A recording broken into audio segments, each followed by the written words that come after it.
Assalamualaikum warahmatullahi wabarakatuh. Perkenalkan, nama saya Anggun Indriani dengan akhiran NPM 03. Teman-teman, setelah kita terakhir kali membahas tentang the characteristic of discourse, hari ini saya akan membahas tentang the function of discourse. Discourse atau wacana memiliki berbagai fungsi. Salah satunya diwujudkan melalui bentuk description atau deskripsi dan juga narration atau narasi. Kedua bentuk diskurs ini digunakan untuk menyampaikan makna kepada pembaca ataupun pendengar, namun melalui fokus, struktur, dan juga tujuan yang berbeda. Yang pertama kita akan membahas fungsi yang pertama, yaitu description atau deskripsi. Description merupakan bentuk wacana yang bertujuan menggambarkan suatu objek, tempat, ataupun orang ataupun keadaan secara rinci.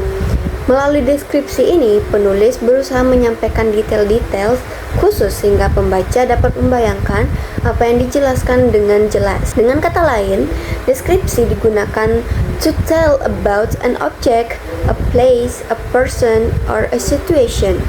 Fungsi utama deskripsi adalah memberikan gambaran visual ataupun imajinatif kepada pembaca agar mereka dapat melihat, membayangkan, dan juga merasakan objek yang dibahas meskipun tidak mengalaminya secara langsung. Yang kedua, narration atau narasi.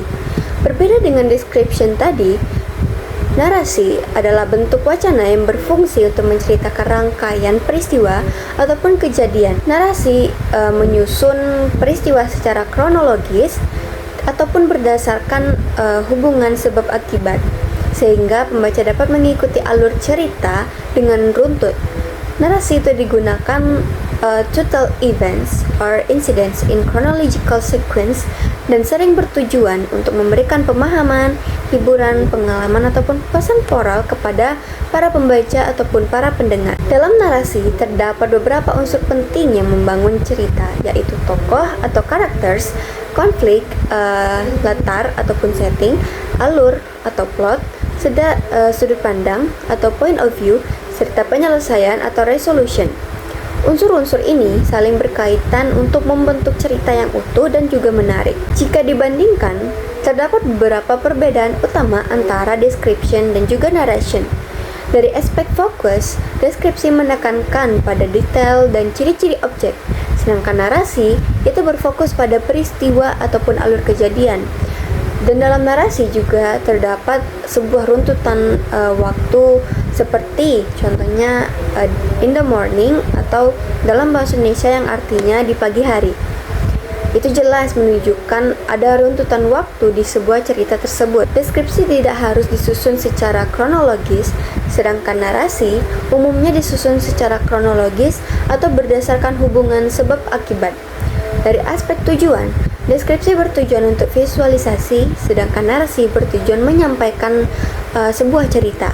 Secara kesimpulan, description itu berfokus menceritakan tentang penggambaran detail, objek ataupun keadaan agar pembaca dapat mengimajinasikannya secara jelas.